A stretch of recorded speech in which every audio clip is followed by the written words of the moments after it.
Great win! Great team win. It was awesome. I could tell with Justin, it was in pregame, every ball, tight. It was coming out so good, so accurate. Just could feel it and see it that he was going to have a big night for him. Yeah, there was no flinch. He doesn't. He's just like as cold-blooded as anybody could possibly be. Fantasy Football Happy Hour with Matthew Berry, served by Applebee's.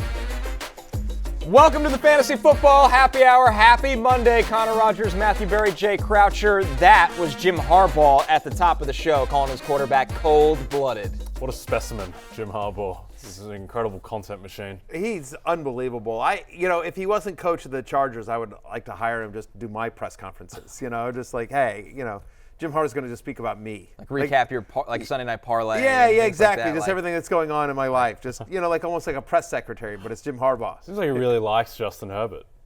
Big fan. He does. By the way, if you were Jim Harbaugh, wouldn't you? I would. He's like, I've got a quarterback. He's awesome. Oh, by the way, he's not doing anything that's causing, national controversy either. It's like the easiest person to manage in the NFL. Yes, and he's got a big, thick, full head of hair. Yes. I'm so jealous of that. Great hair. Yeah, great hair. Would have been a bit different if Mike Hilton had held on to that little kind of out route to lad McConkey and taken it to the house, but that did not happen. Yeah, horseshoes and hand grenades. It did not happen. No Applebee's, no free wings at Applebee's today, unfortunately. Mike Hilton, that's on you, Mike Hilton. Thanks to Mike Hilton. Let's jump right into this game because this unbelievable game. Thank God, Jets Colts was flexed out, and this was flexed in. By the way, people do forget that. I don't. This was an awesome Sunday night football game, a great win for the Chargers on the back of Justin Herbert, who completed 17 of 36 passes for 297 yards. Matthew, good call. I know you had his over passing yards as your best bet on Sunday night football. You had to wait a little bit, but we got there. It was unbelievable. Very quickly, he crushing the first time. I'm like, I feel great about this. He was flying. I felt good about the matchup. Obviously, that was my best bet that I thought. And then third quarter, okay, fine. And I think ended in the fourth, he needed 12 yards. I'm like, I got this. And then he needed 3 yards, doesn't get it. They finally get a stop, and I'm like, oh God, the Bengals get the ball back. He goes 3 and out. He doesn't get it. Oh, I'm sorry, I take that back. The possession before, he gets the 3 yards to Josh Palmer, penalty, comes back. Then McConkey's wide open on the next play, and he just sails it over his head. And then they've got to punt to the Bengals. I'm like, it's 5.5 minutes left. I'm like, the Bengals can keep the ball, kick a field goal, win this. Herbert's never going to, and he's going to finish 3 yards short. You've got to be effing kidding me. They get another stop. You know what I mean? He goes 3 and out. I'm like, you've got to be kidding me.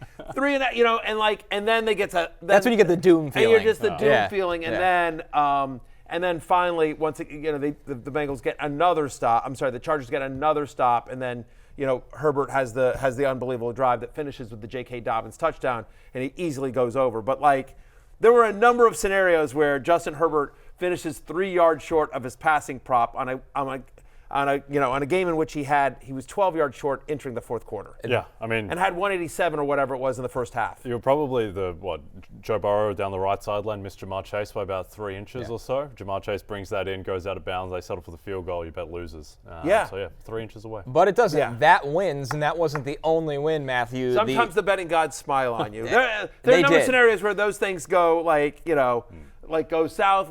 I had a parlay in the Niners game where every other single leg hit, except Jordan Mason gets hurt again, and Isaac Guerrero goes over Jordan Mason's rushing line. That would have hit, but whatever. Welcome to betting. Welcome to gambling. That's why they call it gambling. Well, they were smiling last night. Take a listen to the parlay that also hit for Sunday Night Football. So give me 40 yards for Quentin Johnson tonight. Taking an alt line here of at least 70 yards for Jamar Chase. It's a must-win game for Cincinnati. If the Bengals are going to win this one, they're going to need Chase involved early and often. The third leg of my DraftKings 3 play tonight, Joe Burrow to throw at least 2 touchdowns. I'm taking Justin Herbert and the over on the passing yards. Herbert has gone over this number in 3 of the last 4 games. Love the matchup against the Bengals as well. Great night for Herbert. Great night for Matthew. Yeah, it Well won't done. be reported that way in the national media. You know, They're hiding it'll all of these things. It'll probably be just about Herbert. But yes, both of us big victors last night. Yeah. He's not known as Matthew anymore, Connor. You probably didn't get a chance to tune into fantasy football pregame. He's now known as Cheer Daddy. Yeah. He's a Cheer Daddy. Cheer Daddy. Yeah, Cheshire Cheer Daddy. Cheshire Cheer Was there Daddy. like a group of you guys? Briefly And avoided Leather being Daddy. yes, Also potentially Leather Daddy. Yes, but another Leather Daddy. Cheshire Cheer Daddy. Yeah, I don't want to derail this too much because we got a lot to get to. For those that did not see Sunday morning fantasy football pregame, my daughters, part of the Cheshire Junior Cheer team, the 14 and under division, they finished third at the New England Regional Tournament. They are going to nationals. They're one of the top 24 teams in the country. So we're going to Orlando in a couple of weeks. So I'm really proud of my daughters, their teammates, the coaches, everyone. You know, a lot of practices, a lot of hard work. So thrilled for the Cheshire Cheer girls and Cheshire Junior Cheer girls, I should say. And yes, I am a cheer daddy. Yes, you're a cheer daddy. We won't get into why you're a leather daddy. Yeah. But that is why you're a cheer daddy. Yeah, this is why you got to tune into fantasy football pregame every Sunday morning. So Herbert not only getting it done through the air, but also with his legs, 65 rushing yards on just 5 carries. We got to hear from him after the game on that rushing production.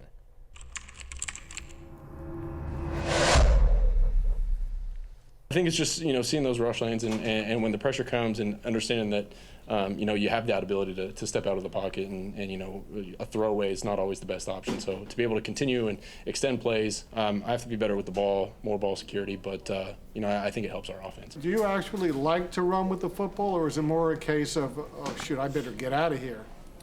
I always enjoy running with football. It's an opportunity to go make a play, and I think it shows the team that I want to do everything to win, and whatever that may be, whether it's running the ball, throwing the ball, whatever we need to do to extend drives, convert on third down, and score points in the red zone.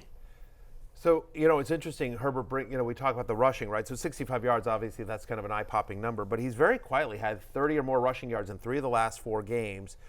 He is, over the last month, he's the 6th best quarterback in fantasy football on a points-per-game basis. This is somebody that a lot of people, and I will raise my hand, that sort of left for dead from a fantasy perspective this year, thinking, hey, Harbaugh's going to want to run the ball. They lost Keenan Allen and Mike Williams and Austin Eckler. They lost all this production, new offense. It's going to be run heavy.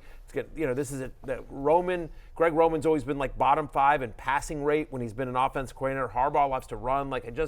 I don't see Herbert as anything more as a low-end QB2. And out of the bye, Connor and Jay, he's been nothing short of fantastic. 19 or more fantasy points now in 4 straight.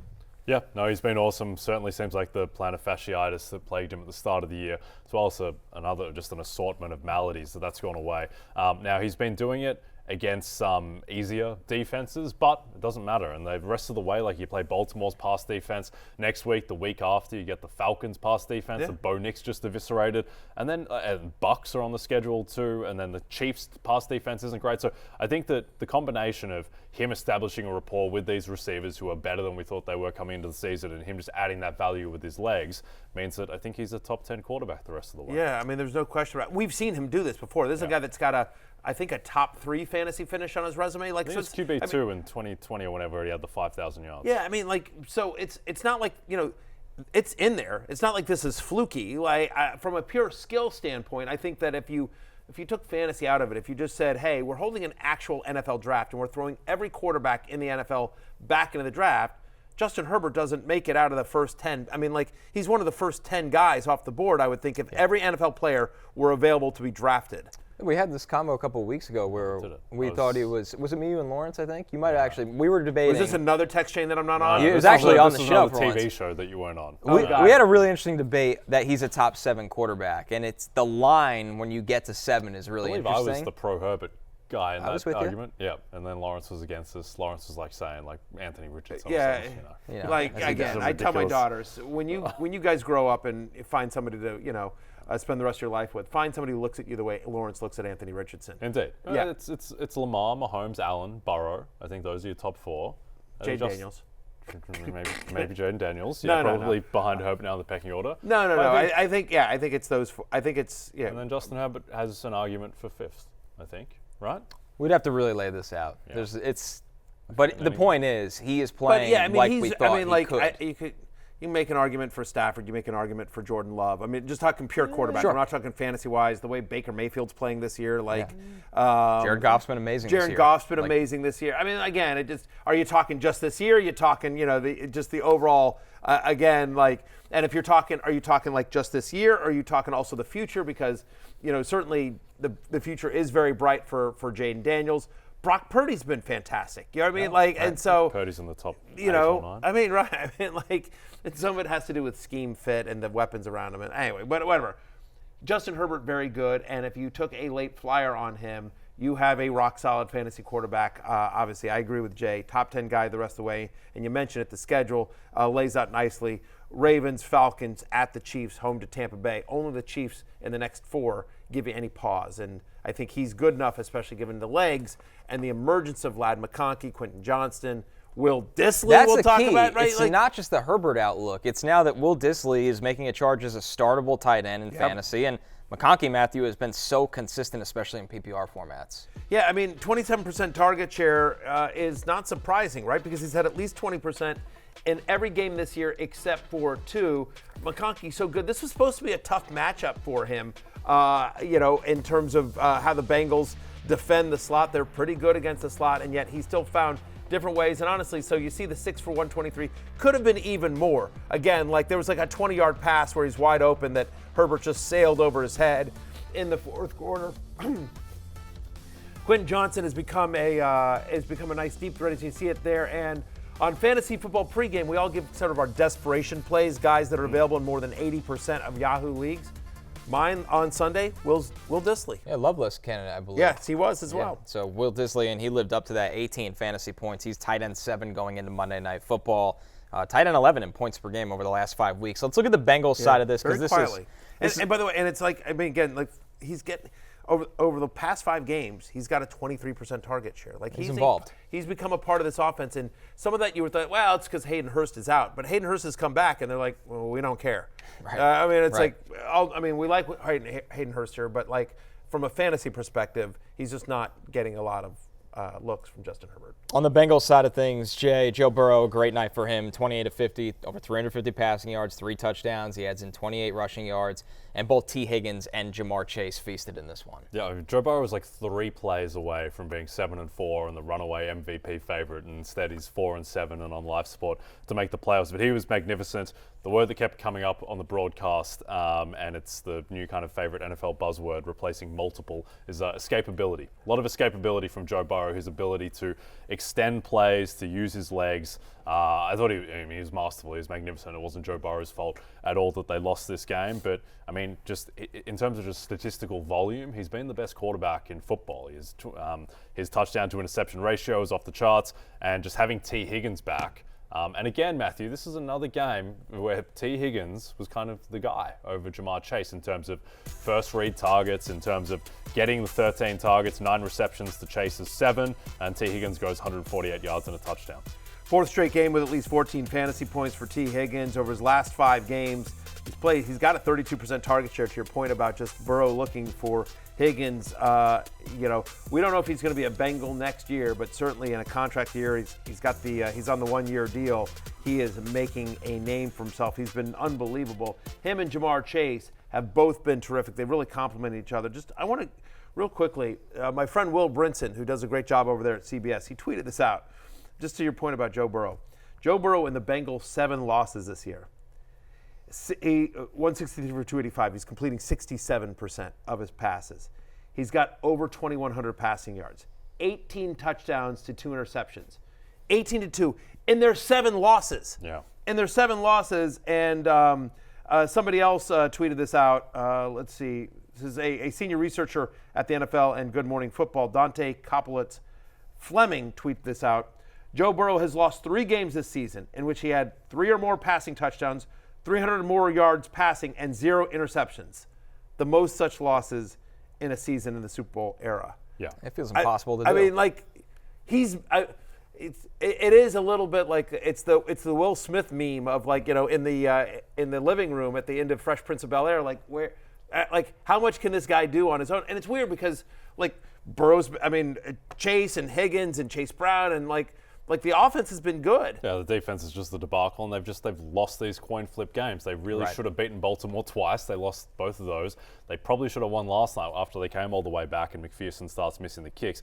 Jamar Chase has the triple crown right now in receiving. He leads the league in receptions, receiving touchdowns, and receiving yards. Ironically, the guy who might screw him out of that is actually Brock Bowers catching him for receptions. That's the season Brock Bowers is having. But Chase has been awesome. Burrow's been awesome. It's just the defense can't help them out. And Chase Brown is getting the volume, Matthew. 22 carries for 86 yards. He also had 57 yards on 5 receptions. Stays involved in the pass game. Coming into his year 2 NFL season, everybody's wondering, can he handle the kind of volume that he did his last year at Illinois? The answer is yes. You want to talk about, Saquon Barkley, he gets a lot of work. Chris McCaffrey, oh man, he touches the ball a ton. Over the last 3 games, Chase Brown has 100% of the Bengals running back touches. Think about that. 100%. He's averaging 27 touches per game. Literally not, Khalil Herbert's not even like, you know what, hey, just go in there and take 1 carry. Take a kneel down, something. Like, it's the end of the hat. Like, 100%. 100% of the Bengals running back touches over the last 3 games have been all Chase Brown. It's unbelievable. They're on a bye next week, and then they're home to Pittsburgh. They're at Dallas, at Tennessee. So the next 4 weeks, from a fantasy perspective, obviously you don't love the bye. You don't love the Steelers game. At Tennessee is going to be tougher than you think. Maybe Dallas's defense. We'll see what they do tonight. But still, just incredible volume and production from a Bengals team that should be better than their record indicates as well. I've said this before. I'll say it again. I feel so bad for Bengals fans. Every time you count on them, they bone you. You get boned by the Bengals. They really should have been the Chiefs as well in week 2, with that 4th and 16 or whatever that Mahomes. They really could be 8-3. Honestly, they had a real shot against my Commanders on Monday Night Football in week 3. That's a game they easily could have won as well. So this is why you can't lose at home to Jacoby Brissett in week 1. Right, The Bengals, they do this every year, and they're not going to get away with it. It looks Still wild. You look at that schedule, it's not out of the realm of possibilities that they win 9 games and sneak into the playoffs. Yeah, I mean, they really could win 5 of their last 6. Plus 500 type they of shot. could, Yeah. but the AFC is tough. But yeah, I mean, they have that kind of talent. It's just sort of insane. But anyway, I feel bad for the Bengals. Very tough loss. And I'll just tell you one last thing real quickly. When I was sitting there trying to figure out what my best bet was, one of the things, and I'm talking with producer Damien about it, and I said, I kind of think the Bengals are so desperate. The Chargers don't need this game. This is the Bengals season on the line. I sort of feel like the Bengals go in there and win this one. And so maybe I should just take Bengals money line, or even Bengals just plus 1.5 as my best bet. And I'm just talking, I'm like, wait, hold on. What am I thinking? Literally, I'm talking this out loud with Damien, and I'm just like, what am I thinking? Like, every time you count on the Bengals, they bone you. Yes. Well, I have to listen to my own rule. And thank goodness I didn't take that bet. To be fair, the Chargers do the exact same thing. yeah, it was that kind of matchup. Yeah. Although I do feel like that a lot of that that has been washed away by Harbaugh. I agree. There's been an extra Chargers team. Jim Harbaugh wins everywhere he goes. Yeah. No, it's true. Yeah, this Chargers team has a different identity and a different confidence. Yeah, So. Exactly. All right, our next game, staying here in the AFC, which is just a dogfight right now. The Bills take care of the Chiefs at home. The Chiefs' first loss of the 2024 NFL season. And a weird game, Matthew, because this was an awesome game for NFL stakes. Yeah. Fantasy-wise, it wasn't like anything wildly noteworthy happening. James Cook has had games like this where his production is all off of touchdowns in fantasy. Yeah. So he has 10 rushing touchdowns this season. His previous 2 seasons, he had 4 combined. So, I mean, just James Cook, that was always the question. We knew about the talent. Would he get the goal line work? He obviously has. He now has 15 fantasy points or more in 3 of the last 4 and 4 of the past 6 as well. This is great. And what's weird is they spread it around. Josh Allen does Josh Allen things. He was just amazing as well. As you look at the rushing, over 50 rushing yards for Josh Allen, that touchdown that sealed the game on the 4th down. Just an unbelievable play as well. I want to talk about Khalil Shakir, though. Again, it's sort of hard to get your hands around the Bills' passing game because they involve so many guys. And this one was a weird one because there was no Dalton Kincaid or Keon Coleman in this one. We weren't sure up until the morning of Sunday that Amari Cooper was going to play. He only has the two big plays, but unbelievable catches, both of them. Right.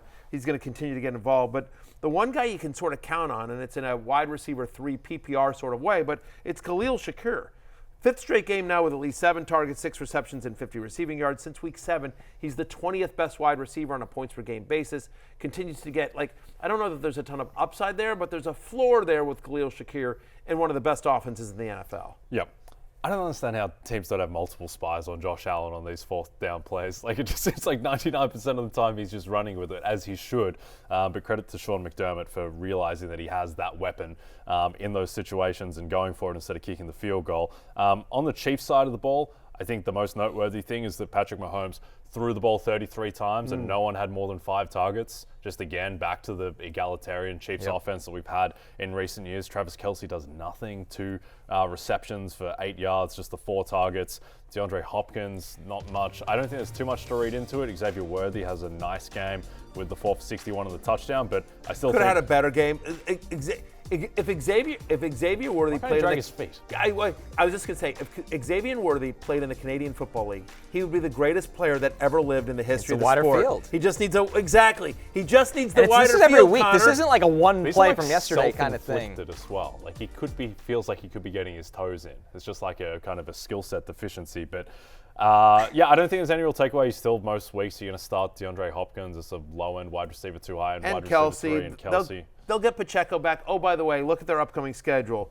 Panthers, Raiders, Chargers, Browns. So other than the Chargers, you're not really worried about any of this. I mean, again, tough loss for the Chiefs, but they get Carolina next week. So wheels up for the Chiefs. Whatever. Noah Gray caught 2 touchdown passes. Normally one of those at least goes to Kelce. Just bad day at the office for the majority of the Chiefs. I don't think there's much to take away either. Yeah, I'm surprised the Chiefs are only 11-point favorites against the Panthers. I think that should be bigger. I think it's going to close 14. Yeah. Who's taking Carolina plus 11 against Patrick Mahomes coming off a loss? Is anyone taking that bet? Yeah, or Bryce Young against Steve Spagnuolo's defense after they just got embarrassed. But Chiefs by 50. I'm with you. Yeah, take the Chiefs. Give Chiefs the 11. Especially off the loss. Yeah. They want to get things right. They're not just sleepwalking into the game. Yeah, come on, Win that game by 2 touchdowns. Easy. All right, our next game here, Colts at the Jets. The return of Anthony Richardson, and it was a good one. Completed 20 of 30 for 272 passing yards. He throws for a touchdown. He also ran the ball 10 times, 32 yards, 2 rushing touchdowns. We got to hear from Richardson after the game on bouncing back in his return for the win. I just hope my teammates see that I'm willing to do anything for them. I'm willing to put my body on the line and go sacrifice anything out there on the field for them. But I definitely just appreciate them just for trusting me and just believing in me throughout the whole process, regardless of what was going on. Just shout out to Coach Nation, man. I just appreciate all the support. To step back the past 2 weeks help you get prepared for today, or how did that change your performance today? It kind of just let me relax a little bit. Although I didn't necessarily want to relax too much, but it just allowed me to take a step back and just clean up some things that I had to clean up. And that was really my focus, is making sure, when I did get the opportunity again, making sure I was at the best of my ability and I was doing the right thing for the team. Yeah, we talked about Anthony Richardson on Fantasy Football pregame. Could he return? This is a guy that was drafted as a top 5 fantasy quarterback across the industry as well. I saw some people that had him as high as 2 or 3. And so could Anthony Richardson return to that as we enter Monday Night Football? He's the 4th best quarterback in fantasy, 28.1 fantasy points as you see it there on your screen. We tried to talk Lawrence Jackson into stop.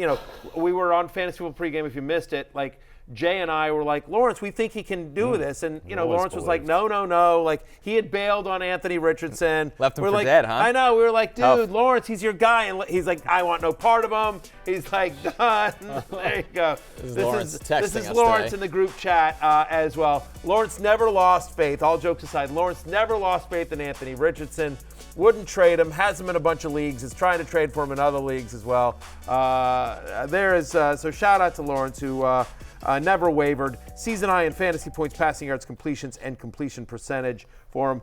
And one of the things we talked about here is that going into the game, I think no team had given up more rushing touchdowns to opposing quarterbacks than your New York Football Jets. This is the easiest formula ever. There was a lot of easy formulas in this game. Jonathan Taylor over 17.5 rushing attempts. You could sleepwalk in the third quarter of that one. Richardson rushing for 2 scores. Guys, he looked accurate in this game, though. I was genuinely impressed. It feels like the reset was really good for him. Yep. First game where he's had a positive completion percentage over expected, highest completion percentage of his career. I mean, and also, like, I don't think he was getting lucky either. He looked better. He played really well. He had an elite PFF grade, elite QBR, passer rating, everything. He just played really, really well, and he looked like the reset had done him a world of good. And they were without their starting left tackle in this game, too, and he looked confident. So here's my question. One of the questions we got asked on the Football Night in America pod, has this one performance, has he turned the corner? Is he now all the way back?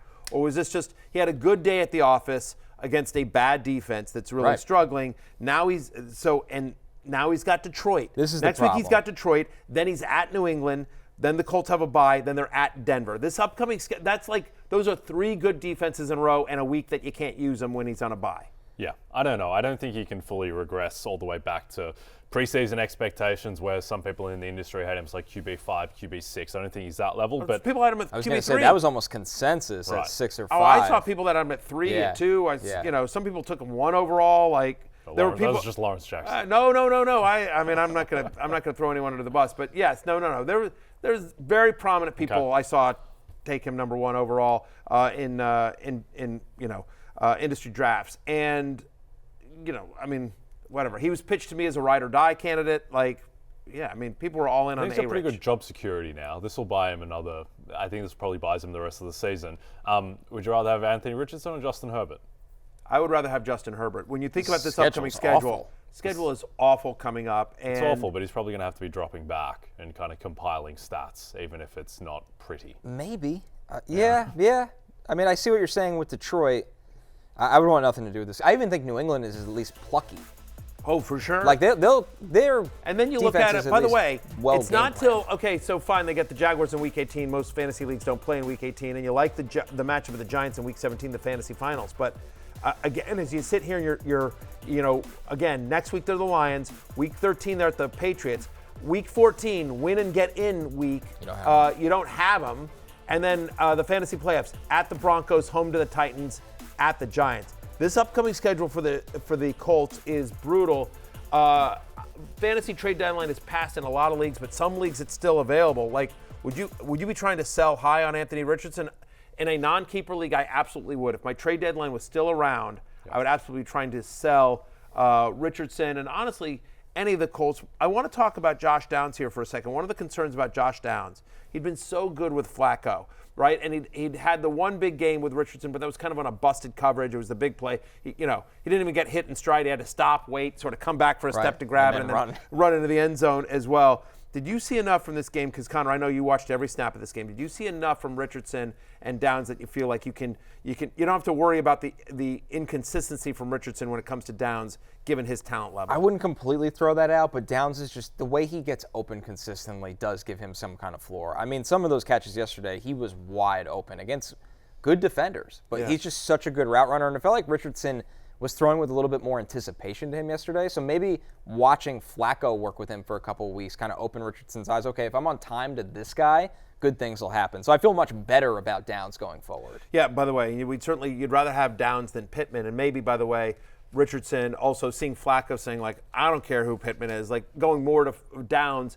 Because Richardson as a young player might be like, well, I have to go to, Pittman's the alpha dog and I got to just make sure I feed him. And maybe that opened that up as well, because you'd certainly rather Josh Downs than Michael Pittman the rest of the way. He's now had at least 12 fantasy points in 7 of 9 games this year. He's their best receiver. It's not even a debate anymore. No, it isn't. On the Jets side, not. Wow. Your Commanders lost 2 in a row, Matthew. Yeah, but you know what? But by the way, it's all found money. We won 4 games last year. Yeah. Right? You know what? Jaden Daniels. Be careful with the found money take in the NFL. You know what? I've convinced myself of this stop before. it. You know what Jaden Daniels didn't do this year? What's that? Run into the stadium holding a flag. You know what I mean? Like with pomp and circumstance. Stop it. That was 2 years ago. Whatever. Whatever. Has he been any better? Which season was he better in? Aaron Rodgers hasn't been good at all. No one's saying that. Yeah. I'm just saying. He's sitting here saying, we've lost 2 in a row. That's fine. We're 7-4, and we're playing with house money. Yep. Like, again, the preseason win total for the Commanders was like 6. That's what I'm saying when we play with house money. Like, we have done much better this year than anyone had any expectations. Yep. Yeah. I hope we make the playoffs. Things aren't spiraling out of control. We're fine. Yeah. We have to beat Dallas next week. If we don't beat Dallas, then you guys can make fun of me. Yeah. But no, look, Look, I like the Jets. I was a Jets fan last year. But it is kind of magnificent that Aaron Rodgers has just completely collapsed. Like, you could not feel, I feel no sympathy for Aaron Rodgers. The fact that he's 3-8, he's playing poorly. This has gone so horribly wrong across the board. At least Breece Hall had a good game yesterday. Yeah, he was great statistically. yesterday. He looks great. He looks healthy. He's had these weird stretches where it's like, is Breece Hall healthy or not? He looked fine. Devontae and Garrett Wilson. I mean, you tell me Garrett Wilson, if you told me before the game Garrett Wilson is going to get 8 targets against the Colts, I'm like, that's 100 yards and a touchdown easy. Yeah. The Colts are not a good defense. 8 targets against the Colts, and he winds up 4 for 18. It's his worst fantasy game of the year. It's his fewest yards since week 11 of last year. Season lows in catch rate and yards per target for Garrett Wilson. Like, I mean, I'm sure. And it's not his fault. That's the worst part of it all. I am sure you've seen the memes and all the tweets about what the Jets' winning percentage was under Zach Wilson versus Aaron Rodgers, and just, and what the record was under Zach Wilson versus Aaron Rodgers. Like, this is bad. For as bad as Rodgers has been, this game was on the defense. Like, you can't have this conversation. Rodgers hasn't been that bad You overall. can't let Anthony Richardson go down the field in 5 plays with the game on the line. Yeah. Twice, by the way, they did that in the you've fourth heard people quarter. talking about how he can't be called Sauce anymore. It's just Ahmed now. You're not allowed to be called Sauce Gardner. There were people on my post-game show doing that. Yeah. Calling him Ahmed? Yes. That's fine. I just hope that Mike Williams Been texts that bad Aaron for Rodgers and lets him know how it feels to play in a playoff game later this season, because Rodgers certainly won't have looking played that in way. one since 2021. And Mike Williams will be part of apparently the division-winning Pittsburgh Steelers. All right, we've spent enough time on a 3-win the team. red lane. Rams, On the red line. Patriots, huge day for Matthew These are the Stafford. kind of things we're going to discuss on Worst Lands, though, by the way. It's heating up. I see people in the mentions bringing it up. People love Worst Lands. Especially with Tommy DeVito under center for the Giants now. We've got a lot of big Good time to news. start Worst Lands. Yeah, Worst Lands. Yeah, exactly. Mamma mia.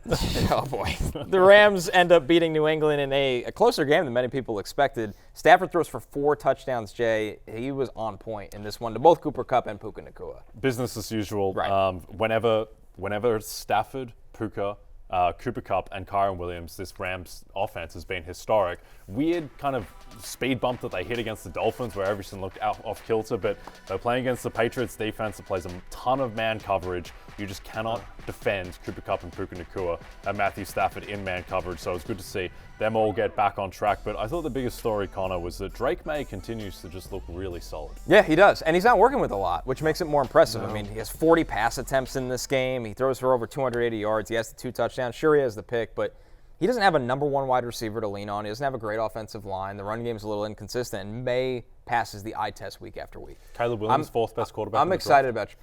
Be careful doing that in a rookie season. But I like Drake Maye a lot in this draft. I thought the gap was closer between him and Caleb Williams than a lot of people did, and Drake Maye is showing why people felt that way.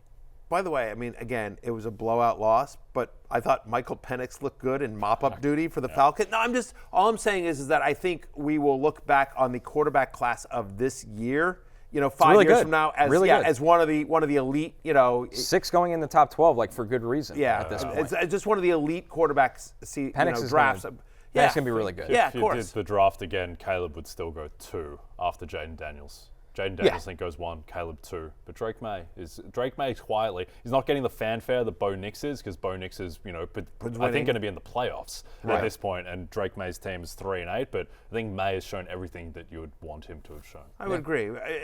And Nix, I think, yes, if you redid the draft, I think you probably flip Daniels and Williams, and Maye goes 3rd. But like Nix, I don't want to say Nix is a system quarterback, which seems unfair, but he was perfect for Sean Payton's system. And you're seeing that right? now. And you're seeing it, right? And you're seeing it play out. And Nix has been terrific, and we'll talk about him in a second. But I was just going to say that, I think there's certain teams that Nix wouldn't fit with. I totally agree with what you're saying. When you actually evaluate the production, Nix was the most ready to play as he should have been. Him and Penix were in college for 5 years, and Jaden Daniels played a lot of college football too. And it's no coincidence. Jaden's been good. Bo's really turned it on the last month and a half, I would say. And Caleb struggled. Drake Maye looks really good. It's going to be ups and downs for guys that have played different amounts of games. A lot of Bo Nix offensive rookie of the year hype today, understandably, after the massive game yesterday. Jaden Daniels is still the offensive rookie of the year for now. The bye's But going to do him good. It can change, but Daniels is the guy. I would agree with that. Although my only thing would be is it's now a conversation. Yeah, for sure. This is what I said. It's just I said we did the Football Night in America postgame last night, and I literally said, everyone said that, 2-3 weeks ago, it was just well, it's Jaden Daniels. It's clearly going to be offensive rookie of the year. And Bo Nix has entered the conversation. Yep. Again, I would agree with you. I think Jaden Daniels is still the betting favorite, and rightfully so, but Bo Nix is in the conversation. Give him credit. We hope that we'd see a little bit more of Kayshon Boutte in this game from the Patriots. He's spread it around a little bit as well. Friend of the podcast, Kendrick Bourne, gets into the end zone here. But I think the important thing is, again, Drake Maye is a borderline QB1 the rest of the way. He finishes as QB 15, but so he's in that, it's a little matchup dependent, but you have to be encouraged if you're a Patriots fan, and certainly very viable in Superflex. Our last game here, guys, the Browns at the Saints in a game where Taysom Hill had 7 carries for 138 yards, 3 touchdowns. He also caught 8 passes for 50 yards. We got to hear from Taysom Hill after his big day where he was the best player in fantasy football this weekend. Why did you block me kicks today? I don't know. They did a good job. Obviously, never been a secret, and we've done these things in the past, and it's been successful. So certainly in a 4-minute situation, it's one of those things that's been advantageous for us. And Clint called a great game, and he created a lot of unique opportunities for me to make plays. When you're running the ball well, and your head, creates more opportunities that way. But hopefully something that we can continue to build on. Taysom Hill, 41.5 fantasy points. That's with an interception as well. Yeah, it's the most by a tight end since Mark Andrews in 2021. I mean, number 1 player in fantasy football as we enter. He does have tight end eligibility in many league platforms. He drinks for free today. Absolutely. For sure he does. Of course, by the way, I faced him in a league where I really needed to win.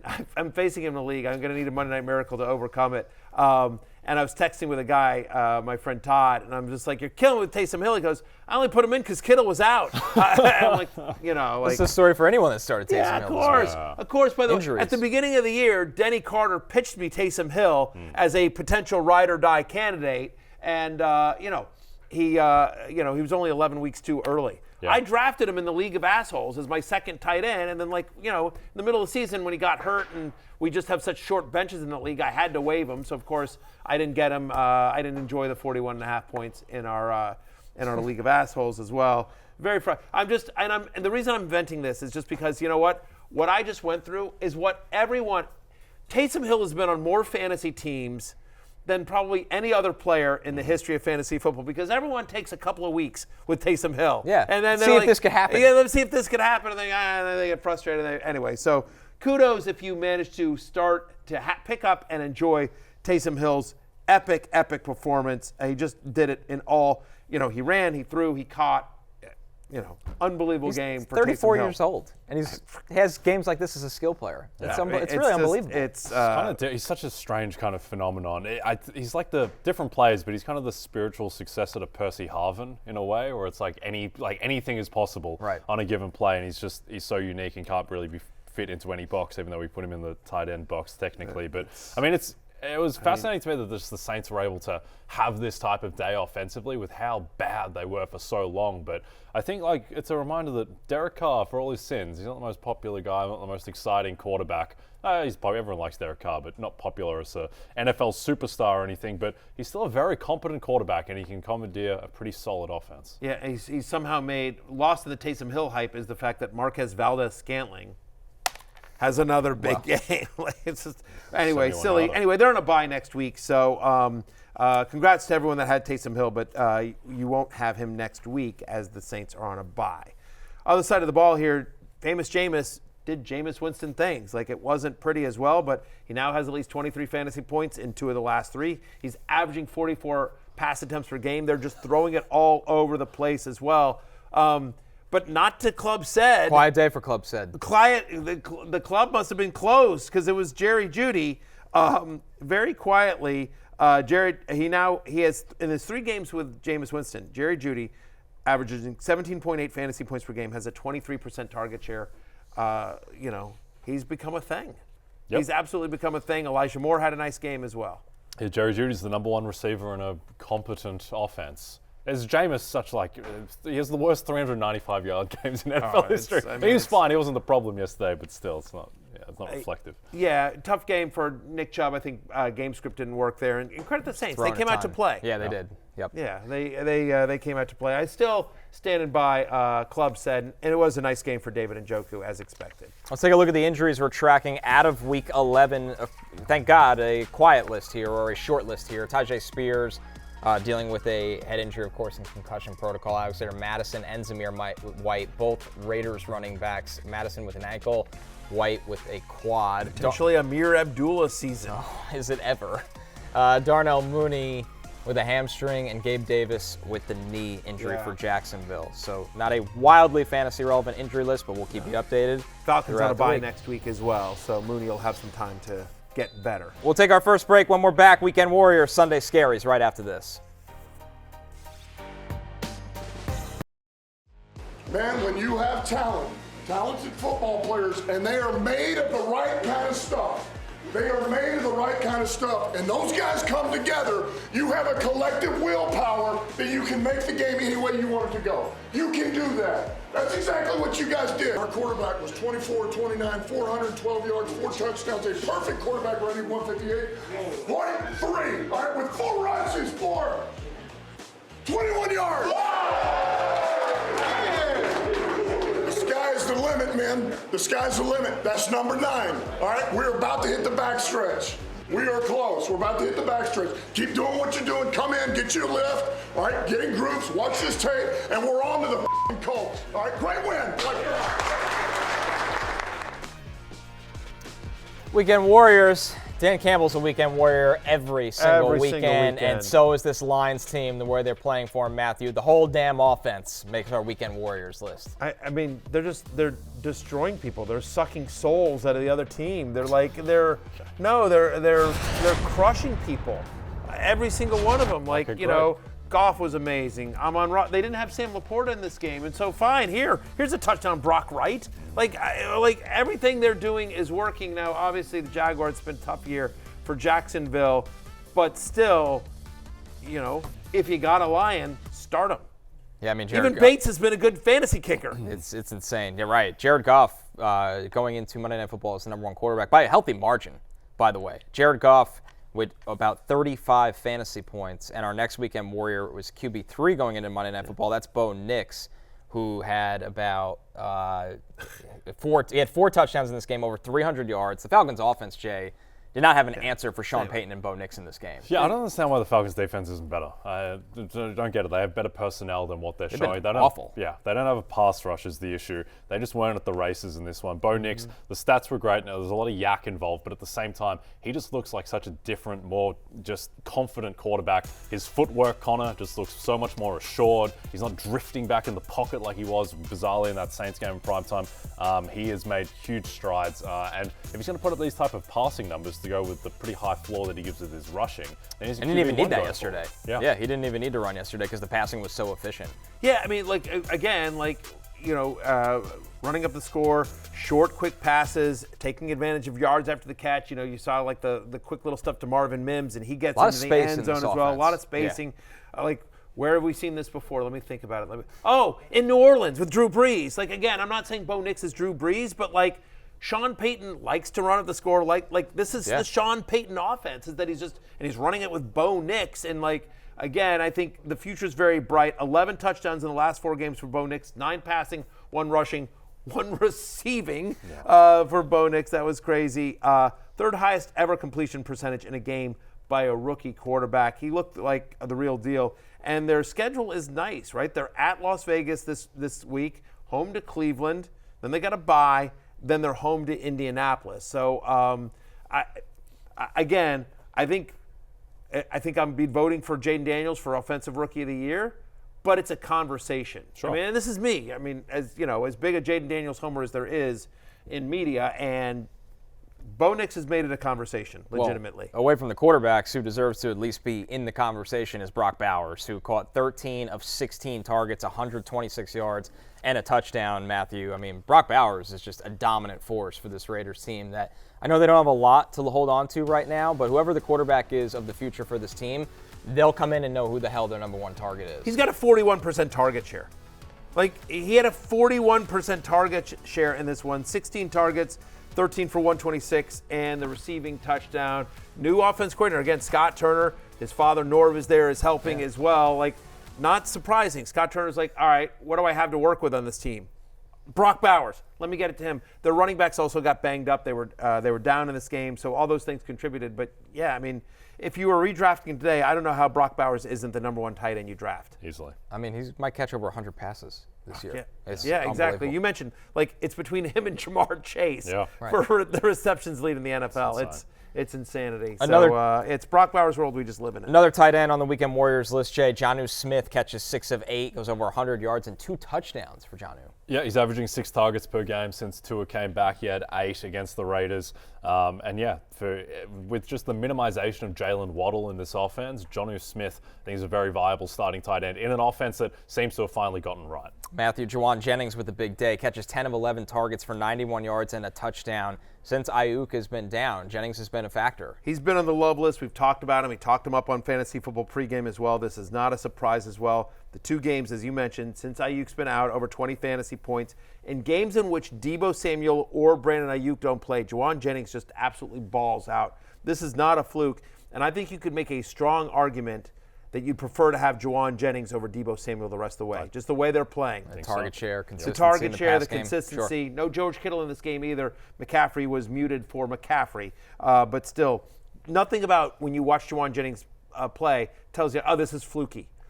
He's legitimate, and there's a real connection between him and Brock Purdy. 2 Packers on the list here, Jay. Josh Jacobs, volume, 18 carries, 76 yards, and a rushing touchdown, 4 catches, 58 yards. But Christian Watson, no volume. He only has 4 targets, catches all of them for 150 yards. I mean, that's kind of the Christian Watson experience. They could connect on that 60-yarder and go 3 for 90 outside of that, so that's encouraging. But with Josh Jacobs, I think the key here is that he got targeted 5 times in the passing game and goes 4 for 58 through the end. So that's what elevates Jacobs into being a true RB1. Yeah.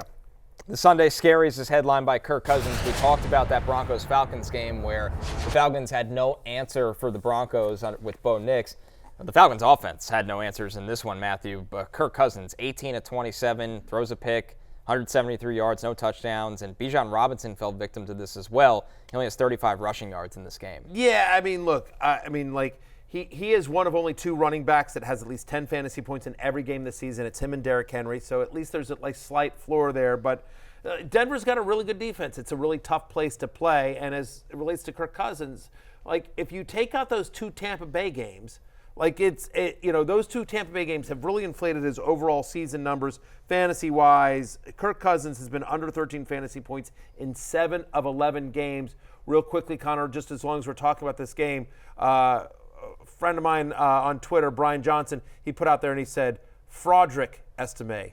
Your thoughts? Oh, tough. Oh, wow. We're working on this. We're going through the information. Okay. We'll release more. All right. We're not abandoning ship on Audric Estime. All right. I'm curious. Yeah. Okay. Falcons looked like quite the pass funnel yesterday, if I've ever seen one. Tough game. By the way, 2 running backs that face each other, Tony Pollard and Aaron Jones. 2 tough defenses. They just couldn't get going as well. Aaron Jones, very frustrating. Cam Akers catches the short receiving touchdown. That should have been Aaron Jones.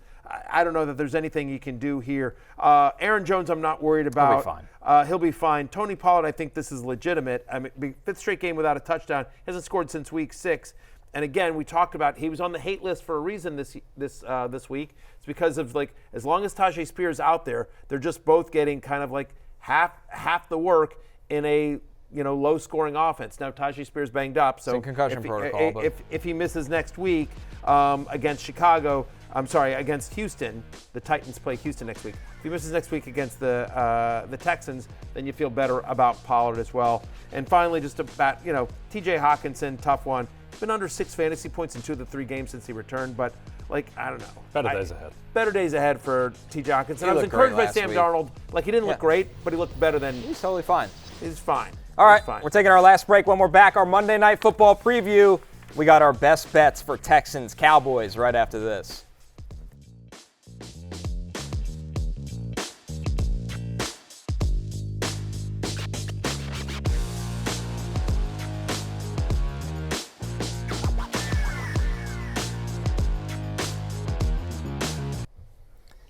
DraftKings Sportsbook is the #1 place to bet touchdowns, and new customers can bet $5 and get $150 in bonus bets if your bet wins. Download the app and use promo code Barry when you sign up. DraftKings Sportsbook. Oh, the crown is yours! The crown is yours. is yours. Yes! Loud noises! All hail. Here's the most bet Monday Night Football props on DraftKings as we head into last call. Nico Collins' return at 70 plus here is at minus 130 for Nico Collins receiving yards.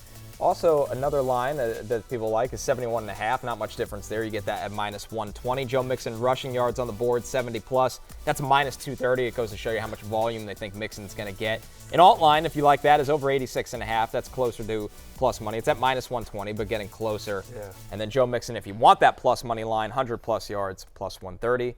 Jay, I feel like you're a man that is interested in Joe Mixon's workload tonight. I'm a little interested in Joe Mixon's workload tonight, Connor. Yes, I am riding with the public. I just think there is an incredibly high floor for Joe Mixon and the volume that he gets week to week. We've got 4 weeks in a row of Mixon getting at least 24 carries, and they've lost 3 of those games, so they don't really seem to care about game script. So give me Joe Mixon over 87.5 rushing yards against a suspect Cowboys run defense. I hope you're wrong, because I'm playing against Joe Mixon in a number of leagues. I think, sadly, you're going to be right. I'm going to take a Nico Collins anytime touchdown as well. Dallas has allowed 6 touchdowns to wide receiver in their past 4 games. He's seen 70% of the team's end zone targets when active this season. I think C.J. Stroud really wants to get his alpha guy back. I think they're going to look for him in the end zone against a suspect Cowboys secondary. Nico, anytime touchdown for me. I'm going to go with the primetime under here, guys. 41.5. Listen, we already know what the Cowboys are dealing with on that offensive side of the ball. That's what really sinks this. But even with Nico Collins back, I don't think the Texans are going to change who they are. I think they'll throw to Nico Collins because they're great at that, but it'll be a heavy run game for the Texans that should keep the total down. Yeah, I like that. I don't have a stat for this, just a gut call. I think the Cowboys defense shows up tonight. Me too. Monday Night Football, season sort of on the brink, you know what I mean? Bad Texans line. Bad Texans line. Or bad interior. I think Micah's back. I think the Cowboys defense shows up tonight. This could be scrappier than people expect. I'm not saying that the Cowboys are going to surprise anyone, but a scrappier game than people expect. Now, it depends. Like, CeeDee Lamb showed up on the injury report. He's expected to go. It's a storyline to watch as well. Does Cooper Rush finish this game? Does he struggle? Do they bring in Trey Lance as well? It's interesting. Do we see Trey Lance anyway? Yeah. Little package plays. Very possibly as well. Dowdle, I think, is interesting as a flex. Mike McCarthy making a point to say, like, we've got to get him the ball. He is our RB1. So we'll see if, especially, by the way, with an inexperienced quarterback, you want to try to run the ball, keep C.J. Stroud off the field. Yep, I think Tank Dell is merely a flex option now that Nico Collins is back in town. All right, but always possible for a big play for Tank Dell, which is why you throw in your flex and help. Well, and, hope springs eternal for Jake Ferguson. It is what it is. It's a little Disley time in tight end. That's exactly right. Hey, it's closing time. Yeah, you don't have to go home, but you can't stay here for goodbye. For Jay and Connor. Bye-bye. Good luck tonight. I hope your Monday Night Miracles come through. Peace out.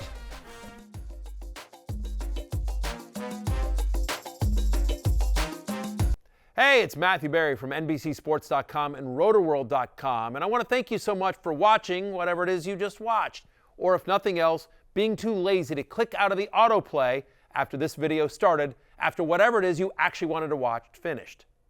But now that you're here, I'd like to take a moment here to ask you respectfully now, okay? I'm asking you respectfully to subscribe to the NFL on NBC YouTube channel. You'll get the latest Rotoworld fantasy news headlines, all sorts of great shows, including my own Fantasy Football Happy Hour. So go subscribe now. Again, I'm asking respectfully.